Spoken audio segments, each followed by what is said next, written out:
Let us talk about everyone's favorite confederation, Concacaf. And this would be match day 3 of 14 of the 2022 World Cup qualifiers for that World Cup over in Qatar that everybody wants to get to. And Concacaf has 3 automatic spots and a half via the playoffs. So if you place 4th, you can then play against a team most likely from Asia to get one of those spots in Qatar. I would love to see 4 Concacaf teams over in Qatar, because last time around we only had 3. You know what I'm saying? Honduras lost the playoffs to Australia. So let's get 4 teams over to Qatar, because in 2026 we'll have at least 6 in that World Cup hosted by Mexico, Canada, and the USA. So let's start, man. Let's talk. First 2 match days, not the most exciting at all. But in terms of my power rankings, man, I have Panama on top of my power rankings. I didn't write down my power rankings, but Panama on top, Mexico a second, Canada, they look good, they're third. I have to say, because of what El Salvador has done in the context of things, I gotta put El Salvador 4th. 5th, you gotta put Honduras. 6th, the USA, disappointing. 2 points in 2 games, disappointing. 7th, Costa Rica. And at the bottom of the power ranking, Jamaica. Sorry, Jamaicans, man. You guys are in the mud right now. But let's talk about the first match, and let's start off hot with the top 2 teams. Panama, currently second with 4 points, and Mexico, currently topping the group, currently topping the table, as I should say, with 6 points. 2 wins into both these teams unbeaten. Is it going to remain that way, or are we going to see one team, let's say, pull away from the rest? Let's hope that don't happen. I want things to be close. But in their previous matches, Panama beat Jamaica 3-0, and Mexico beat Costa Rica on the road 1-0. So Mexico has not been so convincing, in my opinion, even though they won both of their games. And for Panama, so imagine when Mexico starts playing like really good football, what would happen? You know what I'm saying? So there will be no Tata Martino on the sidelines here for Mexico, because he is on medical leave. He has an issue with his eye, and he is said to be undergoing surgery. So all the best to Tata Martino there. As for Thomas Christiansen, he's good, and he will be on the touchlines. The Dane will be managing his 14th game for the Panamanian team. I just saw my wife up there. She distracted me. I was like, ooh, who's that beautiful girl there? And she came outside, and the boy Liam is there. Oh my God. Oh man, talk about a disturbance here. So yeah, anyways, before I was rudely interrupted, let us talk. In terms of head-to-head here, 38 matches between these 2 teams, 22 wins for Mexico, 5 for Panama, and 11 draws. The last time they met, it was in a friendly back in June of 2021. Mexico won the game 3-0. In terms of the head-to-head, guys, the last video, I used transfer marked for the head-to-head, and it was somewhat incomplete, where it did not have all the games, like some friendlies from back in the day, it didn't have it. So I went to a site called 11v11, and this has like more comprehensive information. So I'll be using that going forward. So I do apologize if there was any misinformation in the first video in terms of the head-to-head. But I won't be using transfer marked for the overall head-to-head no more. But I'm using both websites to cross-reference certain facts. So in terms of World Cup qualifiers head-to-head, there has been 8 matches between these 2 teams. Mexico with 5 games, 1 and 3 matches ended in a draw. So during World Cup qualifiers, Panama has never defeated Mexico. Could they change it this time around? Well, look, the way the Panamanian team are playing right now, I won't count them out. I really won't. Really won't. So, look, judging from what we saw from Mexico, they're not at full pelt. They're still in about 2nd gear right about now. And when Mexico gets to 4th or 5th gear, they're going to blow teams away. But the question is, are they going to get there? Are they going to get there? Panama is a red-listed country, so any chance of Raul Jimenez playing this game? No.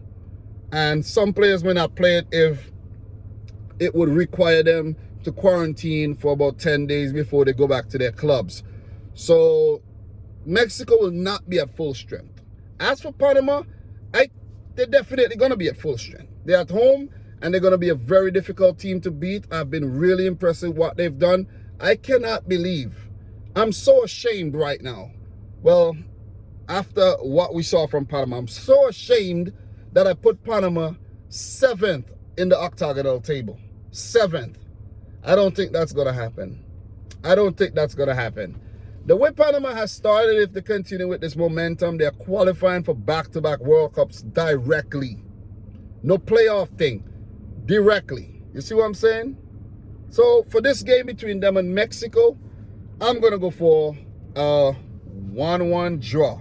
Panama have earned their 3 draws on home soil. And the last time they picked up a draw was in 2016. So if they are to get any kind of positive result against Mexico, it will be on Panamanian soil. And I'm going for a scoring draw because I like what Panama are doing going forward, the way they're moving the ball, crosses into the box, and they have very, very good players in terms of Anibal Godoy, Edgar Bárcenas, Jose Luis Rodriguez. You have Andrade, you have Eric Davis, and their defense is solid, and their goalkeeper Mejia has not really been tested. I think he was one of their weakest points, in my opinion, from the preliminary rounds, but seems like he has improved this game in leaps and bounds, man. That's what happened when you're working with a quality manager over a prolonged period of time. So big up to the Dane, Thomas Christensen. Let's see if he could take Panama back to the World Cup. I think Mexico will qualify for the World Cup. That's a given. I think that'll happen. We won't see 2014 happening all over again where they have to scrape through. Mexico will be there. They have started well. Panama have started well. But it's only 2 games done. Only 2 games done. There's a lot of football left to be played. So Jamaicans, Costa Ricans, don't give up hope. USA, don't lose your head. Do not lose your head, man. You know what I'm saying? Do not lose your head. You gotta hold, everybody gotta hold their faith. Definitely gotta hold their faith. So look, we're gonna move on to the next game. We have 3 more games to talk about. Canada versus El Salvador. Canada are currently 3rd after 2 matches with 2 points picked up, 2 draws. For El Salvador, they are 6th with 2 points, with only goal difference separating them from Canada and Honduras and even the USA, because they all picked up a draw in their first games. Last game, Canada won, the USA won on US soil, so that's a big achievement. El Salvador 0, Honduras 0. The only concern about El Salvador is that they haven't scored any goals. I think that could be a problem for them going forward. They do not look good in the final third at all. But when it comes to parking the bus, defending, yeah, they got their commercial driver's license, the A version with the school bus endorsement to it. I need some water.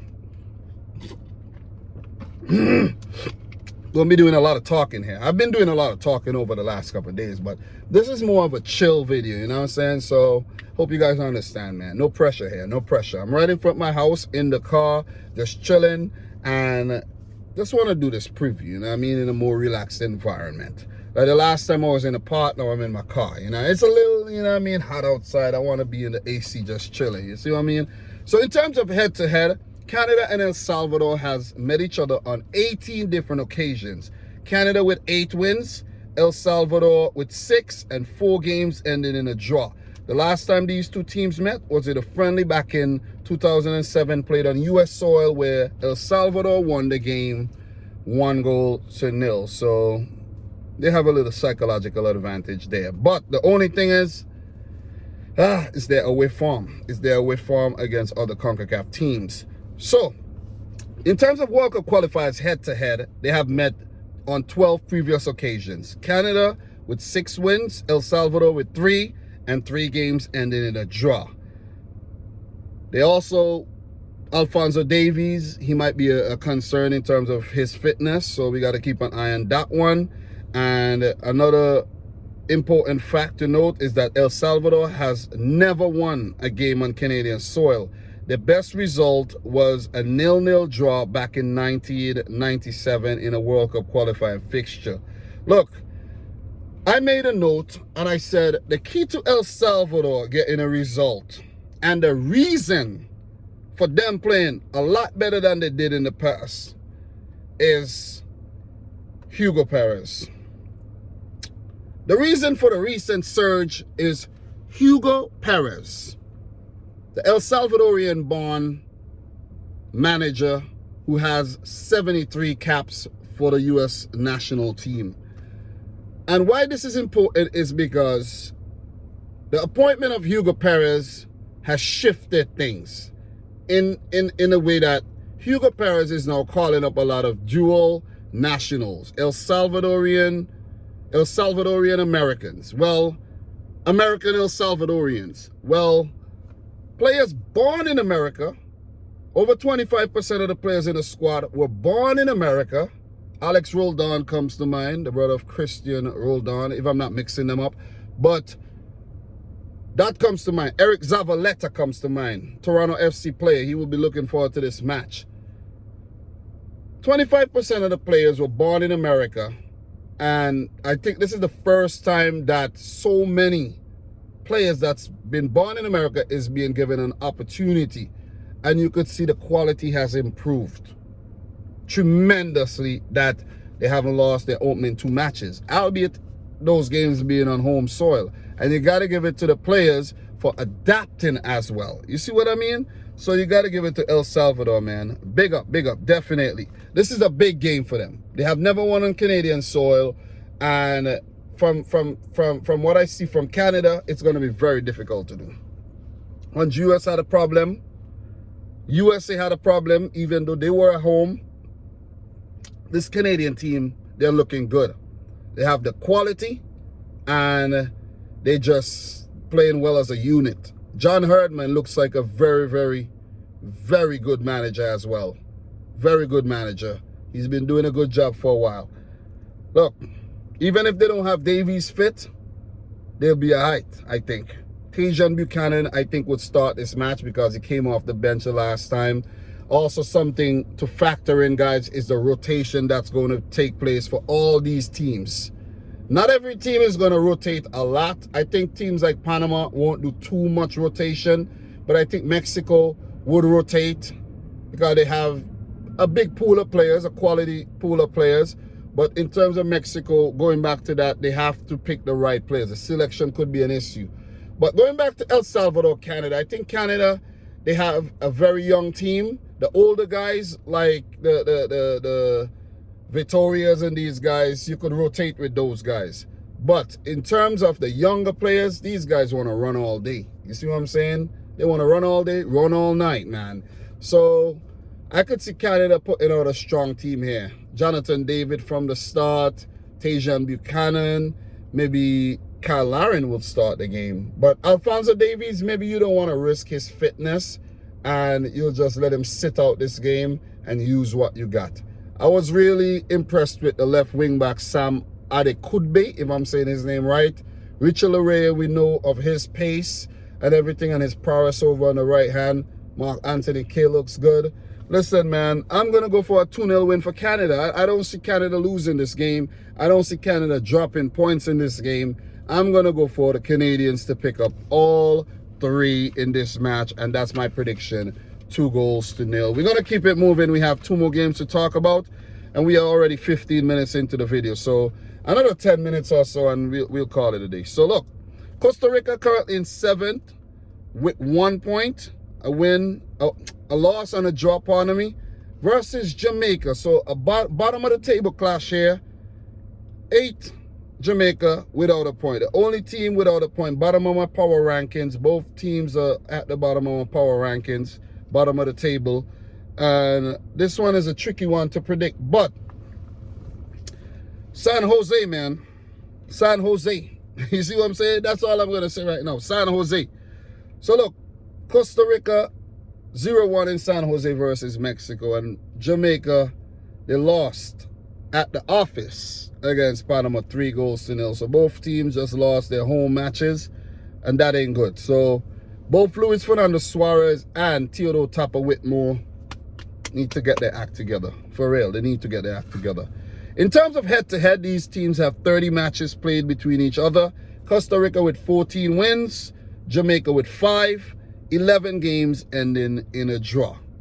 Their last match was at the 2021 Gold Cup, with Costa Rica picking up a 1-0 win over Jamaica. In terms of World Cup qualifiers, they've played 12 previous games. Costa Rica with 8 wins, Jamaica with 1 win, and 3 games ending in a draw. Jamaica has never won a match on Costa Rican soil. Jamaica's last victory versus Costa Rica came in a 2010 friendly played in Jamaica. So it's been a while, man. It's been a long time since Jamaica picked up a victory over Costa Rica. Look, I've not been impressed with Costa Rica, but we know they have the quality. They really have the quality, man. And when they get their act together, when they really start playing good football, they'll be a force to be reckoned with. I think they were a little unlucky against Mexico. They did hit the post. Shot from Brian Ruiz. He didn't catch it well. He hit it straight to Memo Ochoa. And they didn't really, they're not looking their best. Against Panama, they were too standoffish. They didn't really show enough intent, in my opinion, to go out and win the game. And this could be the game where they actually get some of their mojo back. As for Jamaica, man, they have a serious problem, man. Costa Rica is a red list country, which means their UK brigade, all 8 of them that featured in the game against Panama, they can't play. They could play, but then they might get fined when they go back to their clubs because they'll come back late. You see what I'm saying? And you don't want that. You see what, you know what I mean? You don't want that. So those players won't be involved. Some of them will be. Some of them who play in the UK will be. I think maybe like an Anthony Grant who traveled to Mexico. I could see actually being involved because he plays for Swindon Town. And Swindon Town, those lower league teams do play matches while the international break is going on anyways. So it's not like if it's a big deal, he's not there. He would love and relish the opportunity to play for Jamaica. That's a national, he's playing international football. So we could see him come back into the fold. I honestly think the Jamaican team that played against Mexico was much better than the Jamaican team that played against Panama. Even though, on paper, that Jamaican team at home looked much better. We know that.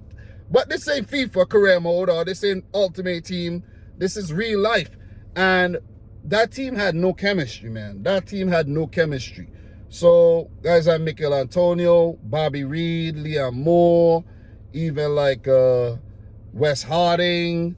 Who else? Who else they have, man? Bobby Decadova Reed. You have Ravel Morrison, Kemar Roof. You know what I'm saying? Who try to hit the roof with that shot. They won't be involved. They won't be involved. The Jamaican team will be involved. And I think they might put up a better showing. Fatigue will be an issue. From playing in high altitude in Mexico, couple days to recover, still got to train, the traveling. You see what I'm saying? It's a lot, man. It's a lot to deal with. It's a lot to deal with. And this team is not like it's a settled unit where all these guys have been playing with each other for a long time. And the other issue is the manager, man. The manager keep making some suspect decisions. His first substitutions are usually good. But the substitutions towards the back end of the game is suspect. He doesn't manage games well. And Jamaica needs something inspirational, man. They need to get out the mud here. They need something to uplift the footballing community in the country and the diaspora as well. Look, sorry to say, but I think this will be a 2-1 win for Costa Rica. Sorry, I can't see Jamaica winning the game. I won't be surprised if they scrape a draw, but I think Costa Rica is going to win this game on home soil. If they don't, that would be a big opportunity missed to pick up 3 points against the bottom place team. Fair enough, right? And last but not least, Honduras 4th with 2 points versus the USA 5th, also with 2 points, with goal difference separating the two teams. Previous game, El Salvador 0, Honduras 0. The USA 1, Canada 1. In terms of head-to-head, 29 matches between the two teams, 18 wins for the USA, 4 wins for Honduras, 7 games ending in draws. Their last meeting was a 1-0 win for USA in the Nations League semifinal in 2021. And in terms of World Cup qualifying, they played 10 matches together. USA with 6 wins, Honduras with 2 wins, and 2 games ending in a draw. 1 draw and 1 win in the last 2 World Cup qualifier home games versus the USA. So that is something that they could actually take some, some kind of confidence from, some kind of psychological advantage from, because at San Pedro Sula, they could do something there. They could definitely do something there. That is not a good place to travel to. And a lot of people always talk about traveling to Honduras, where they're going to be a very gritty team there. You know what I mean? So let me just drink the little sip of water that I got left there. You see what I mean? So yeah. So Fabian Coito versus Greg Berhalter. Look, I think in terms of who would be the happier of the two managers right now, it will be Fabian Coito. Greg Berhalter should have picked up 6 points in his first 2 matches as the champions of Concacaf in both international tournaments, the Nations League and the Gold Cup. Listen, Greg, you ought to be ashamed of yourself. The USA should have done a lot better here, man. Also, there's a selection conundrum on his hands as well, where you have Weston McKennie out. And Honduras is not, luckily, Honduras is not a red list nation. So Christian Pulisic can play in Honduras. Any player that is playing in Europe right now, they can play in Honduras and won't have to do the prolonged quarantine, because Honduras is not on the red list. Nice vacation spot, you know what I'm saying? I've never been there, but, I've heard stories and things. So, look. The USA have not looked good, man. They haven't looked good. They haven't looked good. For Honduras, they've looked a lot better. They've looked a lot better. Part the bus a bit against El Salvador. They did play some better football against Canada. And I think against the USA at home, they'll be very confident that they could pick up something, at least a point. Look out for Luis Lopez, the goalkeeper. I think he has been one of their best players for quite some time. Mino Figueroa sit out the last game. He should come back in, resting his 37-year-old legs. And I think Romel Quioto has not played well. Maybe because the system, they have been playing very defensively. But they got to also step up. You see what I mean? I think they're missing Albert Ellis, who's one of the most devastating wingers in CONCACAF. So when they do have him back again, he just recently moved from the Portuguese league. I think he was at Braga, if I'm not mistaken. No, not Braga. I'm wrong. But he just moved. I don't know. He just moved to Bordeaux as well in the French league. So all the best to him. But look, the USA, I think they're lacking some creativity in the midfield. And with Weston McKennie going back to Juventus after that whole incident that we're not going to get into right about now. I haven't even looked too deep into the incident yet. But I've heard like London Donovan coming out talking some ish about it as well. So yeah. And I've been seeing Weston McKennie commercials about what you call it, the all day, man. What's that place name that you eat, that restaurant, man? Jesus. Chipotle all day. You know what I'm saying? Well, World Cup qualifying games have been played over in Paramount Plus. So look, the midfield is not creative. Leggett, Acosta, not creative enough in my opinion. Tyler Adams, not creative. He's like a more ball-winning type player, run around, tackle player. He's like a hard tackler kind of player. Not creative in my opinion. Not creative enough. And that's what the US has been lacking, that creativity, spraying the balls up to the forwards, you know what I'm saying? So in turn, they have to try to go around and attack on the wings. Christian Pulisic, if you mark him out the game, if you keep him out the game, That's the key to picking up something against the USA. Keep him out the game. Keep the forward out the game. Brendan Aronson is a bright spot for the USA as well. That was a really good goal. Haven't seen a lot of him, but he has been doing well for Salzburg. Listen, Josh Sargent, man, overrated big time. You start Josh Sargent, you're gonna have a problem. Where's Matthew Hop, man? Matthew Hoppy or Hop, he was a player that ran around during the Gold Cup.